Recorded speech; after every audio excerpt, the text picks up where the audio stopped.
Your civil services dream takes shape with us. We are Delhi IAS Academy. Your dreams, our duty.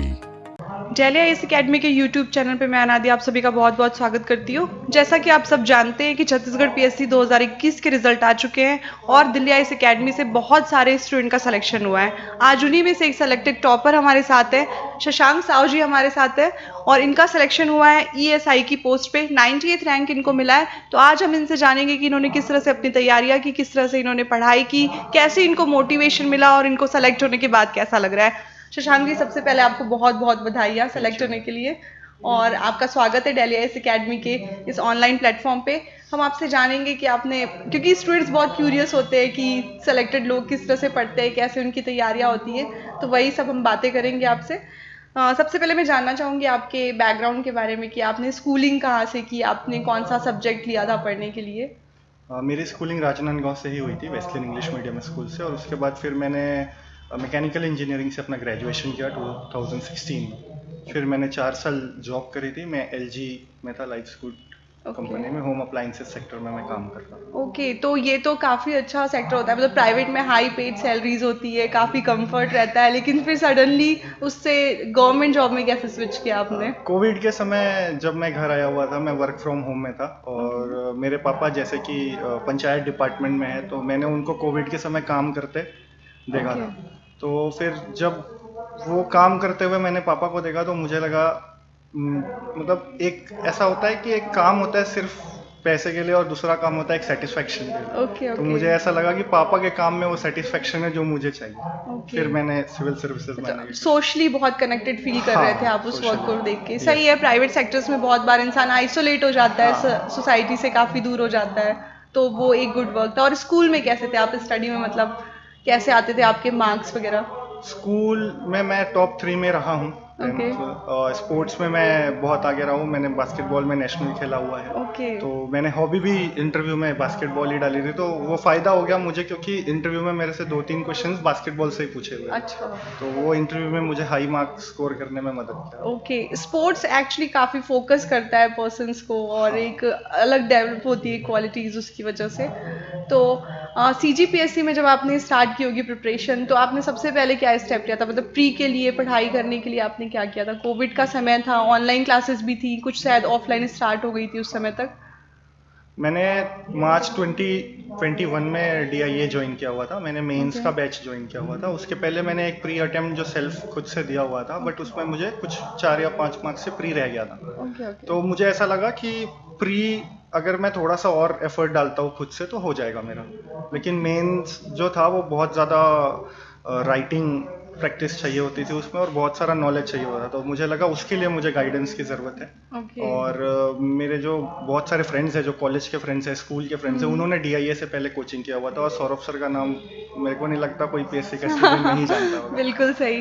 तो फिर English medium के लिए मैंने उनसे पूछा कि इंग्लिश मीडियम के लिए कौन सा कोचिंग सही रहेगा मेंस के लिए। तो उन्होंने एक ही नाम बोला कि डीआईए जाओ, सौरभ सर के से ओके गाइडेंस लो। तो मैंने मार्च 2021 में ज्वाइन किया। और जो सौरभ सर कहते थे, जैसा कहते थे कि आप प्रीवियस ईयर सॉल्व करो, घर में जाके जो मैं नोट्स बना रहा हूँ उनके शॉर्ट नोट्स बनाओ, मैंने वो फॉलो किया।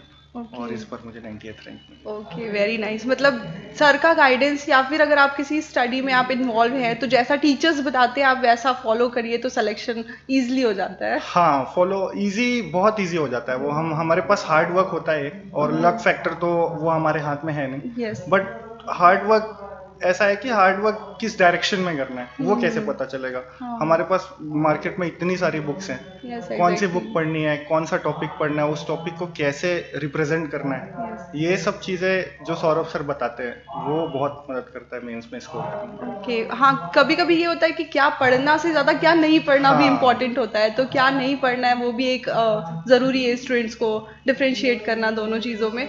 फिर मेंस की प्रिपरेशन आप जब ये टेस्ट सीरीज वगैरह भी आपने दिलाई फिर क्लासेस हाँ। के साथ साथ, तो उसमें भी काफ़ी आपको बेनिफिट मिला होगा, पता चला होगा कि राइटिंग स्किल कैसे डेवलप करना है अपना। जब मेरा प्री निकला था पिछले साल, तो 3 महीने बाद मेंस का एग्जाम था। और मैंने सिर्फ उसके पहले राइटिंग प्रैक्टिस करी हुई थी, राइटिंग बहुत सारी राइटिंग प्रैक्टिस करी थी, बट मैंने कभी एक 3 घंटे का प्रॉपर टेस्ट कभी नहीं दिया था मेंस के ओके। लिए।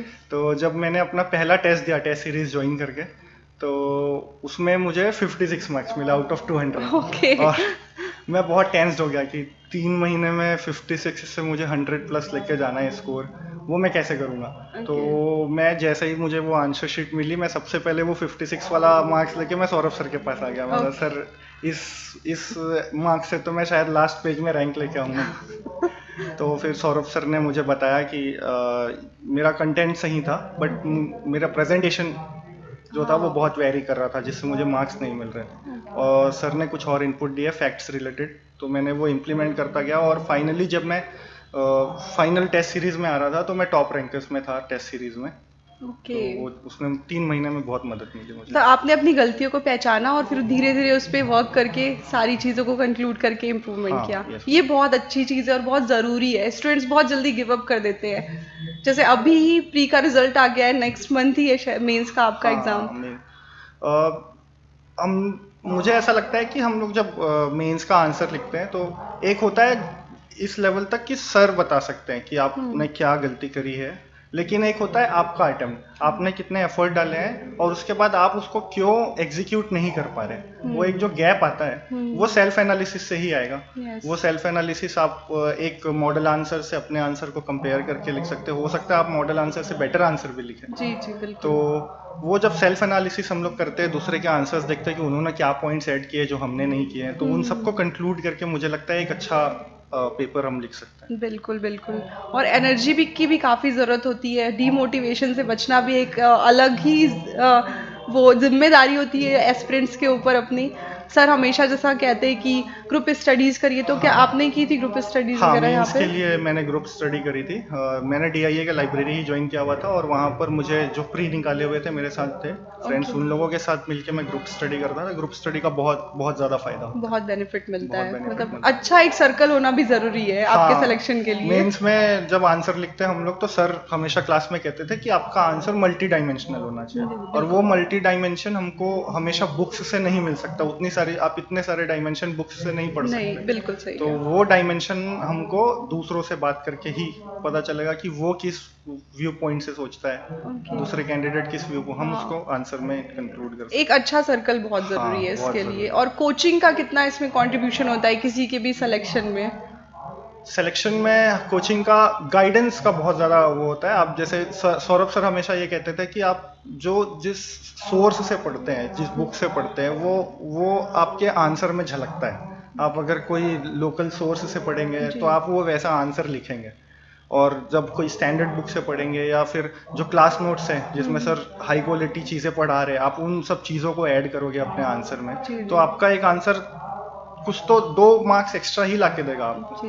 तो कोचिंग का इसमें बहुत बड़ा हाथ रहता है कि आप उस आंसर में वो क्या डालना चाहते हैं और आप किस सोर्स से पढ़ना चाहते हैं। और कोचिंग का दूसरा ये भी फायदा होता है कि आप जब कोचिंग में जाते हैं तो पूरी क्लास तो नहीं, पर आपको एक 4-5 लोगों का एक ऐसा ग्रुप मिलता है जो आपके साथ प्रिपरेशन करने को रेडी होता है। आपको पता होता है कि हाँ, मेरा कैलिबर कितना है और मेरे कैलिबर के और लोग आसपास कितने, तो आपको अपने कंपटीशन का पता चल जाता है वहाँ। बिल्कुल बिल्कुल। हाँ, टेस्ट सीरीज से तो यही पता चलता है कि हम इतने लोगों में कहाँ स्टैंड करते हैं, फिर इम्प्रूवमेंट की ज़रूरत कहाँ कहाँ पे होती है।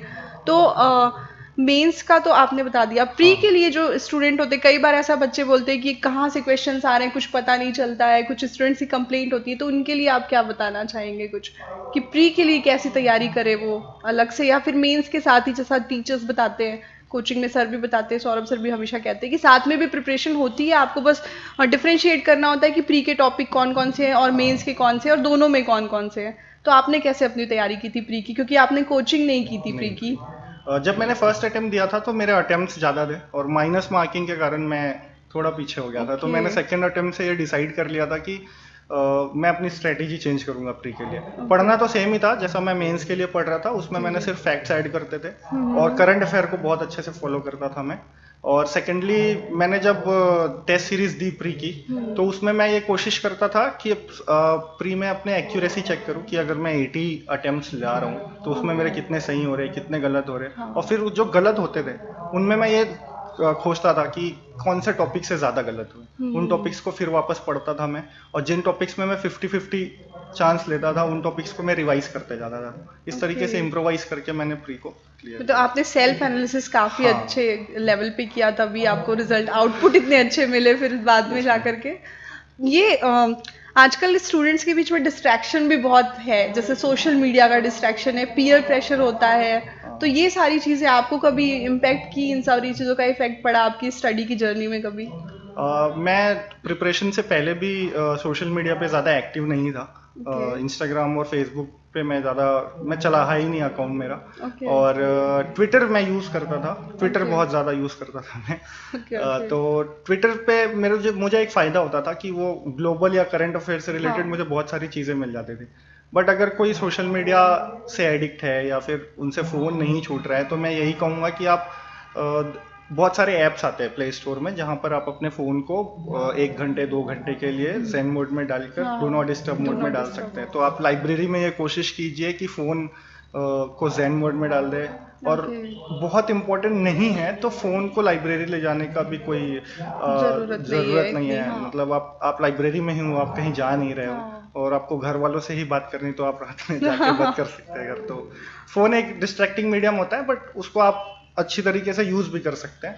जैसे बहुत सारे, मैं जब दूसरे टेस्ट सीरीज या दूसरे लोगों से मुझे पीडीएफ मिलता था, तो फ़ोन में आप वो पीडीएफ से अपने लिए कंटेंट निकाल सकते हैं। आप यूट्यूब में अभी बहुत सारे अच्छे प्लेटफॉर्म्स हैं जो आपको वीडियो और आंसर राइटिंग स्किल्स बताते हैं, आप उनका यूज़ कर सकते हैं। तो फ़ोन अब आपके ऊपर है, बिल्कुल पॉजिटिव वे में यूज करना है, डिस्ट्रैक्टिव वे में यूज करना है, ये स्टूडेंट्स के ऊपर होता है। मतलब डेडिकेशन ही जरूरी है एंड ऑफ द डे। तो पर डे मोटिवेशन कैसे मिलता था आपको? मतलब फर्स्ट प्री में नहीं हुआ, फिर सेकंड टाइम आपको प्री दिलाना था, तो मोटिवेशन के लिए, मतलब खुद को सेल्फ मोटिवेट करने के लिए आपने क्या टैक्टिक अपनाई, या फिर कैसे किया सबको मैनेज? सेल्फ मोटिवेशन तो सबसे पहले मुझे, जब मैं फर्स्ट प्री नहीं निकला तो मैंने अपने बैक जाके देखा कि मुझे क्या ड्रॉबैक्स थे मेरे। और सेकेंडली मोटिवेशन के लिए मैं हमेशा 2-3 वीडियोस देखता था, इंटरव्यू के वीडियोस देखता था, जहाँ पर वो जो कैंडिडेट्स होते थे उनका ऑरा देख के, जो सेलेक्टेड ऑफिसर्स होते थे उनका ऑरा देख के, उनके काम करने का तरीका देख के मुझे ऐसा लगता था कि मुझे भी उस पोजीशन पे कभी पहुंचना है जहां पर मैं ऐसे काम कर सकूं।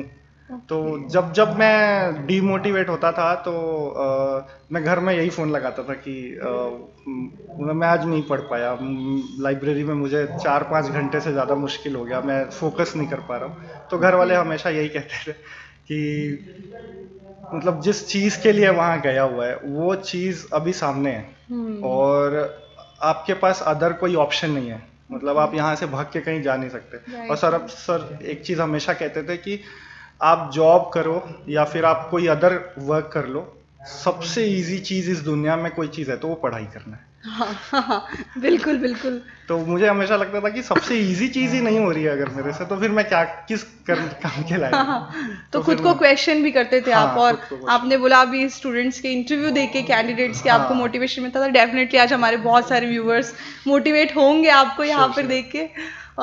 तो आपकी जर्नी काफी अच्छी रही, मतलब घर से काफी सपोर्ट मिला आपको, फैमिली से, मदर फादर ने बहुत, कभी उन्होंने हमेशा मोटिवेट ही किया आपको, पॉजिटिव ही कहा कि नहीं कोई बात नहीं, दिक्कत है अभी तो ठीक हो जाएगा, ऐसा कुछ?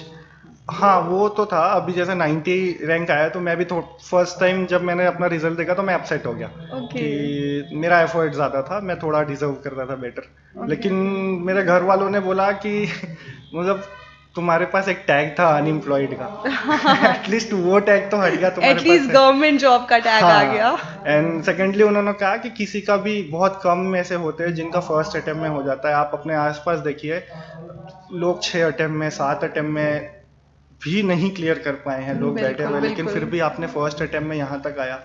तो वो सब चीज़ें घर वाले बहुत मोटिवेट करते थे इन सब चीज़ों के लिए। स्पेशली मेरी सिस्टर थी, वो जॉब करती थी, तो वो मुझे घर से पैसे आते थे तो वो अलग से पैसे भेज देती थी कि मुझे पता है तेरा खर्चा ज़्यादा है तो मैं अपने से भेज देती। तो ये सब चीज़ें मुझे ऐसा लगता था कि मम्मी पापा ने इतना दिया हुआ है, इतना किया हुआ है, और आप जब प्राइवेट जॉब छोड़ के आते हैं आपके पास एक सिक्योर अर्निंग वो रहता है। उसके बाद फिर कोई भी मदर फादर ये सोचेगा कि 27-28 साल का एक बच्चा, फिर आप उसको घर में अनएम्प्लॉयड कैसे बिठा सकते हैं। तो वो सब चीज़ें, 2 चीज़ें होती है, एक पुश फैक्टर होता है, एक पुल फैक्टर होता है। तो हाँ। पुल फैक्टर में मेरे पास पॉजिटिव चीजें थी, जैसा सौरभ सर बताते थे, जी, जी। और पुश फैक्टर्स में ये सब था कि मैं अनएम्प्लॉयड हूँ, हाँ। और एक सेल्फ रिस्पेक्ट की भी चीज होती है कि आप बहुत दिन तक डिपेंड नहीं रहना रह चाहते सकते घर आप। वालों पे। हाँ, आप बाहर जाते हो, आपसे लोग पूछते हैं आप क्या कर रहे हो, तो आपको अच्छा नहीं लगता कि आप बताओ कि मैं अभी भी प्रिपरेशन कर रहा हूँ, या फिर इतनी एज हो गई है, मेरा ये नहीं निकल रहा है, तो आप उस चीज से बाहर आना चाहते हैं, तो वो कुछ बिल्कुल। Push factors.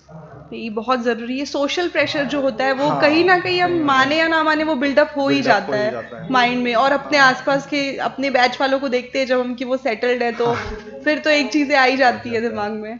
तो अब आगे का क्या प्लान है आपका? अभी तो आपका 90th रैंक आया है, मैंने सुना आपका हाँ, प्री इस बार फिर से आपने प्री हाँ, निकाल मैंने लिया इस है। बार अपने मेंस के मार्क्स में कुछ देखा कि मुझसे कहाँ गलती, किस पेपर में मुझे कम मार्क्स मिले हैं, तो ओके। मैं कोशिश कर रहा हूँ कि नेक्स्ट अटेम्प्ट में मैं वो उन पेपर्स पे ज़्यादा फोकस करूँ, और जहाँ जहाँ पर मेरी गलती हुई है, अभी तो आरटीआई कॉपीज आई नहीं है, बट ओके। फिर भी मैं जहाँ तक अपना सेल्फ एनालिसिस कर रहा हूँ उन पर वर्क कर रहा हूँ, होपफुली हाँ, एक बेटर बिल्कुल, रैंक। बिल्कुल आपको बेटर रिज़ल्ट मिलेंगे। इंटरव्यू कैसा गया आपका? इंटरव्यू क्योंकि एक बहुत टर्निंग पॉइंट होता है अक्सर। हाँ, मेंस में आप कितना भी अच्छा परफ़ॉर्म करें, कई बार इंटरव्यू की वजह से लोग सेलेक्ट नहीं हो पाते। हाँ। तो आप इंटरव्यू के लिए कैसे आपने खुद को प्रिपेयर किया था? इंटरव्यू के लिए मेरे को एक फ़ायदा ये मिला था कि मैंने प्राइवेट सेक्टर में बहुत सारे इंटरव्यूज़ दिए हुए थे, तो ओके। एक चीज़ मेरे अंदर थी कि हाँ, मैं आंसर तो दे सकता हूँ। कॉन्फिडेंट थे आप पहले कॉन्फिडेंट, से? हाँ, कि अगर कुछ नहीं। और सौरभ सर ने क्लास में हमेशा एक बात बोली थी कि इंटरव्यू में सबको सब चीज़ नहीं पता होता। जी, आपका नॉलेज उन्होंने प्री और मेंस में चेक कर लिया है, वो आपका बिल्कुल। वहाँ पर प्रेजेंटेशन कॉन्फिडेंट चेक करने प्रेज़ेंस वाला ऑफ है। माइंड देखते हैं। हाँ, तो सौरभ सर ने एक बात कही थी कि अगर कोई आंसर नहीं आता है, जी, तो उसको आप रिस्पेक्टफुली, सॉरी सर मुझे नहीं आता है, और ओके। जो आंसर आता है उसको बहुत अच्छे से, जितना आपका नॉलेज है उसको बता सकते हैं। ओके। और जब मॉक दे रहा था तो उसमें सर ने ये भी कहा था कि आप बहुत सारे इंटरव्यूज को अपने साइड ही खींच सकते हैं। जी, अपने साइड बिल्कुल। खींचने का मतलब, जैसे अगर आपका कोई जो सब्जेक्ट है, इकोनॉमिक्स अगर स्ट्रांग है, हुँ, कॉन्स्टिट्यूशन अगर स्ट्रांग है, तो जब इंटरव्यूअर्स जो है क्वेश्चन पूछते हैं, तो आप हुँ, उसमें इन सब वर्ड्स को, कॉन्स्टिट्यूशन के वर्ड्स को, इकोनॉमिक्स के वर्ड्स को डाल सकते हैं अपने आंसर में। बिल्कुल। फिर जब इंटरव्यूअर उन पॉइंट्स को पकड़ के क्वेश्चन करेंगे तो आपका स्ट्रांग पॉइंट है, हाँ, आप उनसे आंसर बेटर तरीके से कर सकते हैं। तो मैंने वही किया, जब मुझसे पूछा गया तो मैंने थोड़ा सा ट्रिक खेल के जानबूझ के इकोनॉमी से रिलेटेड क्वेश्चन आंसर दे रहा था। ओके, तो फिर फाइनली ऐसा हुआ कि जो सेकेंड इंटरव्यूअर थे उन्होंने पूरा इकोनॉमिक्स का क्वेश्चन पूछा मेरे से, ओके। तो मैंने वहां पर। काफ़ी स्मार्ट स्ट्रैटेजी रही आपकी इंटरव्यू के लिए। पैनल कैसा था आपका? मतलब कुछ क्या निकलवाना चाहते थे? होता है कई बार पैनल जब अलग-अलग मिलते हैं स्टूडेंट्स को, हाँ, तो वो कुछ ऐसा ढूँढ रहे होते हैं अपने कैंडिडेट्स पे, तो आपको क्या फ़ील हुआ वहाँ पे? वो क्या देखना चाहते हैं एक एस्पिरेंट में कि वो अधिकारी बनने के लायक है या नहीं, काबिल है कि नहीं? मुझे उइके मैडम का जो है पैनल मिला हुआ था, और ओके। शुरुआत में जब मुझसे पूछा गया तो बायोडाटा जो हम देते हुँ, हैं हुँ। फॉर्म, पर्सनल इन्फॉर्मेशन वाला, उससे क्वेश्चंस आ रहे थे। ओके। और फिर उसके बाद मेरे जो राजनांदगांव, मेरा जो जी। जिला है, वहाँ से कुछ क्वेश्चंस किए। और फिर उसके बाद एक बेसिक क्वेश्चन जो मॉक में भी पूछा जाता है कि छत्तीसगढ़ की 2-3 प्रॉब्लम्स आप हाँ, बताइए। बिल्कुल। तो वो मैंने पहले से प्रिपेयर किया हुआ था। ओके, मैंने उसमें फिर क्या बोलते हैं, इकोनॉमिक्स के कुछ टर्म्स डाले, और ओके। फिर वहाँ से मेरा इंटरव्यू जैसा मैं चाहता था वैसा चला गया। तो इंटरव्यू में मुझे लगता है वो चाहते थे कि एनालिसिस पोर्शन आपके अंदर है कि नहीं किसी हुँ, चीज़ों को लेके। बिल्कुल। अ, आस-पास की चीज़ों पे कितनी नज़र हाँ, रखते हैं आप? जैसे छत्तीसगढ़ ओलंपिक्स से रिलेटेड क्वेश्चन उन्होंने पूछा था, क्योंकि मेरा हॉबी भी बास्केटबॉल था, स्पोर्ट्स बास्केटबॉल। था। तो ओलंपिक से रिलेटेड वो क्वेश्चन पर्सनालिटी रिलेटेड पूछ रहे थे कि ओके, ओलंपिक से स्टेट को क्या फ़ायदा होगा, बास्केटबॉल है कि नहीं इस ओलंपिक्स में, क्या ओके। इस ओलंपिक्स में हम ये एक्सपेक्ट कर सकते हैं कि हम नेशनल या इंटरनेशनल लेवल के एथलीट प्रोड्यूस कर हाँ, पाएंगे। तो वो एक बिल्कुल। एनालिसिस वाला जो पोर्शन होता है वो देखना चाहते हैं आपके तो अंदर। आप स्पोर्ट्स में भी काफ़ी अच्छे थे, स्कूल में नेशनल आपने खेला है, हाँ। तो फिर आपने कभी वहाँ करियर बनाने का नहीं सोचा स्पोर्ट्स में? कैरियर उस समय इतना आइडिया नहीं था। ओके। जब मैं 2010 या 12 में था, तो हमारे घर पे एक ऐसा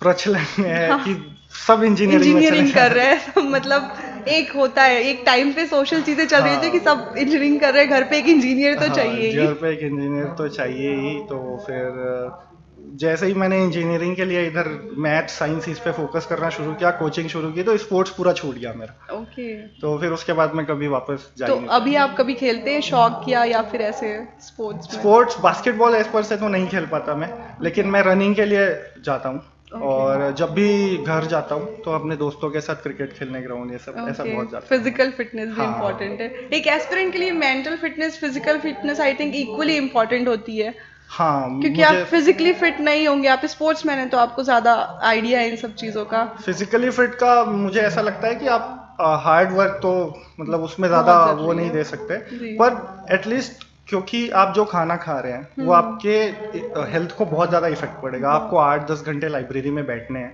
तो ये बहुत ज़रूरी हो जाता है कि आप ऐसे मतलब अपनी बॉडी को ऐसा रखे कि वो एंड्योरेंस झेल सके। जी बिल्कुल। 8-10 घंटे बैठना इजी नहीं होता। स्टैमिना रहेगा अच्छी, हाँ, और स्टेमिना फिर और वो मेंटल उतना स्ट्रेंथ भी फोकस जरूरी करना। है। तो मुझे ऐसा लगता है कि स्पोर्ट्स अगर आप बहुत ज़्यादा भी नहीं खेल रहे हैं तो बिल्कुल। एटलीस्ट छोटे छोटे सेक्शंस में हर संडे ये कर सकते हैं। अगर वो नहीं कर रहे तो होम वर्कआउट करके हाँ, एटलीस्ट या जा सकते वॉक कर हैं, लिया, वॉक कुछ कर तो सकते ऐसा हैं। हाँ, जरूरी है, क्योंकि स्टूडेंट्स एक ही रूम में बैठे होते हैं, कंटिन्यू पढ़ रहे होते हैं, तो थोड़ा तो फिजिकली एक्टिव रहना जरूरी है हाँ, आई गेस। फिजिकली बहुत। अदरवाइज फिर जब हम बाहर रहते हैं तो बाहर से टिफिन से खाना खा रहे हैं, बिल्कुल। तो मेरे बहुत सारे फ्रेंड्स के साथ ऐसा हुआ कि हम, मेरे साथ खुद हुआ था, हम मेंस का प्रिपरेशन का समय था और गर्मी का समय था, और उस समय टिफिन में बहुत ज्यादा जो खाना आया उससे फूड पॉइजनिंग के केसेस आ गए थे। ओके। तो वो मेंस के समय दिक्कत हो जाती है। बहुत। तो ये सब चीज़ों का बहुत ध्यान रखना पड़ता है, स्पेशली एग्जाम के समय। आप एग्जाम के प्रिपरेशन के समय तो चलो एक दिन रेस्ट लेके 2 दिन रेस्ट हाँ। लेके रिकवर होके वापस आ सकते हैं, बट मेंस के समय आपका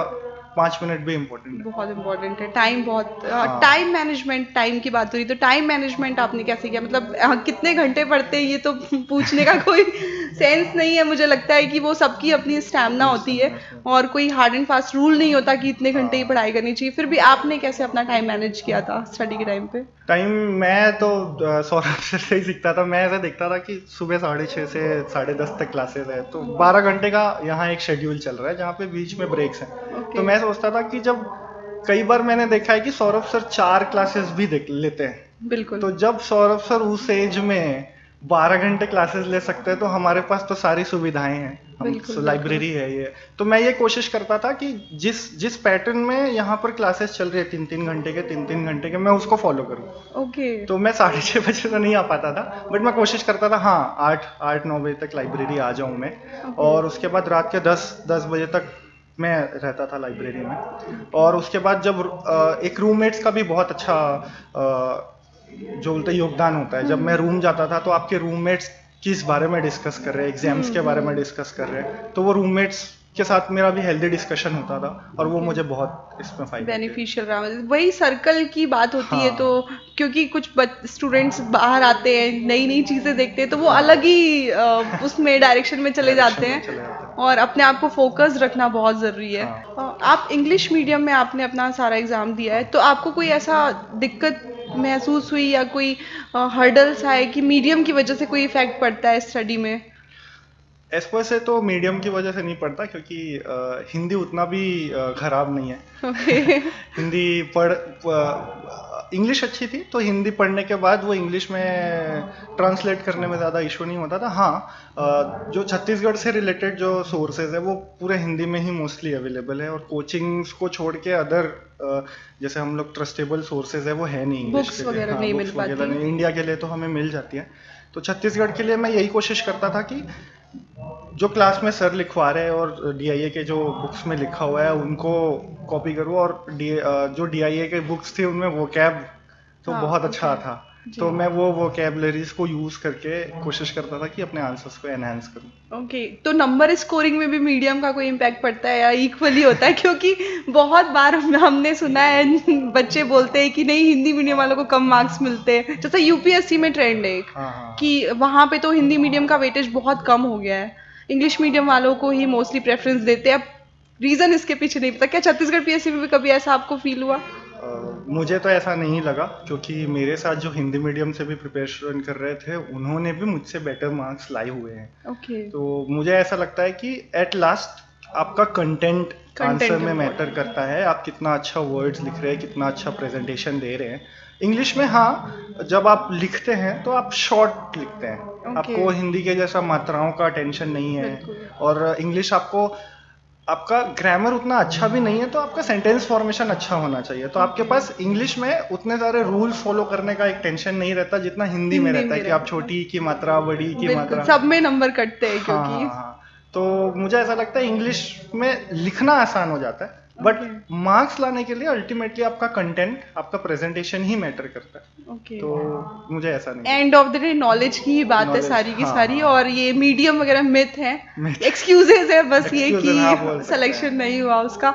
तो अब आप पोस्टेड हो चुके हैं ऑलरेडी, हाँ। आपको पोस्ट मिल चुकी है, अब आगे का क्या प्लान है? आप मतलब as a officer, as a, अगर आप नेक्स्ट एग्जाम में अगर आपका डीसी में सिलेक्शन होता है तो आप फिर क्या प्लानिंग सोचा है कुछ कि मुझे इस पर्टिकुलर फील्ड में ये करना है या इस पर्टिकुलर प्रॉब्लम के लिए सॉल्यूशन ढूंढना है, ऐसा कुछ आपका प्लान? मैंने पिछले साल जब मेरा इंटरव्यू चल रहा था उस समय दैनिक भास्कर में एक न्यूज़ आई हुई थी कि छत्तीसगढ़ में अराउंड उस जो एकेडमिक सेशन था, उस सेशन में अराउंड 37,000 गर्ल्स ने स्कूल से ड्रॉप आउट ले लिया था। ओके। और एट द सेम टाइम हमें जेंडर इक्वलिटी पे फर्स्ट Yes, अवार्ड मिला exactly, हुआ था। award मिला हुआ है। हाँ हाँ हाँ। तो फिर मुझे ऐसा लगा कि कुछ तो गैप है, मतलब एक साइड बिल्कुल। हमें अवार्ड मिल रहा है लेकिन सेकंड साइड हम उन लड़कियों को वापस स्कूल नहीं ला पा रहे। तो अगर मुझे डीसी मिलता है नेक्स्ट टाइम, अगर मैं ट्राई करता हूँ तो मोस्ट प्रोबेबली कोशिश करूंगा कि ये मेरे अगर ज्यूरिसडिक्शन में आता है Okay. तो वो स्कूल एजुकेशन के लिए मैं कुछ आप work करता हूँ। एजुकेशन पे फोकस हाँ। करना चाहते हैं, क्योंकि एजुकेशन बहुत इंपॉर्टेंट क्राइटेरिया है जो किसी को भी आगे ले जाने का काम बहुत करता बहुत है। ज़्यादा। और छत्तीसगढ़ में थोड़ा ड्रॉबैक तो है, रूरल एरियाज के जो रूरल बच्चे हैं एरिया, उनके यस। साथ में दिक्कतें हैं और बाकी सारी प्रॉब्लम है। तो बिल्कुल एज ए ऑफिसर आप, आई नो, बहुत अच्छा परफॉर्म करेंगे। Thank you। मैं चाहती हूँ आप एक छोटा सा मैसेज हमारे स्टूडेंट्स के लिए दीजिए, क्योंकि मेंस नेक्स्ट मंथ है, आपका भी है, तो बहुत स्टूडेंट्स के बीच में ये कि अरे इतना कम टाइम है, हम कैसे प्रिपरेशन करें और कैसे खुद को मोटिवेट रखें। वो जो 4 दिन का टाइम होता है, 3-3 घंटे कंटिन्यू हाँ, पेपर हाँ। देने होते हैं, जिनका फर्स्ट अटेम्प्ट होगा उनके लिए तो थोड़ा मुश्किल ही रहता है। तो आप प्लीज़ एक छोटा सा मैसेज दे दीजिए बच्चों को। मैं बस आपसे यही कहना चाहूँगा कि आप मन लगाकर पढ़ाई कीजिए। पहले अपना जो प्रायोरिटी है वो सिलेबस कंप्लीशन पे करें। मेंस देने वाले हैं तो, अगर प्री देने वाले हैं तो ये कोशिश कीजिए कि पिछले जो साल में आए हुए क्वेश्चंस हैं उनका एनालिसिस करके उनको कैसे सॉल्व करना है, एलिमिनेशन टेक्निक्स पे फोकस कीजिए।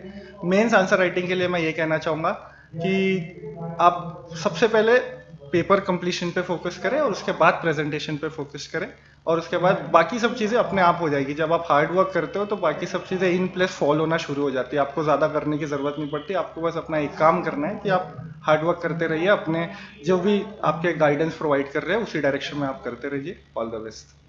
Thank you Shashank, thank you so much and all the best आपको भी, क्योंकि आपका नेक्स्ट मंथ एग्जाम है एंड आई होप हम ये इंटरव्यू फिर से करें और तब आप एज ए डीसी हमारे साथ में Sure, जुड़े। sure, sure. Thank you so much. Thank you.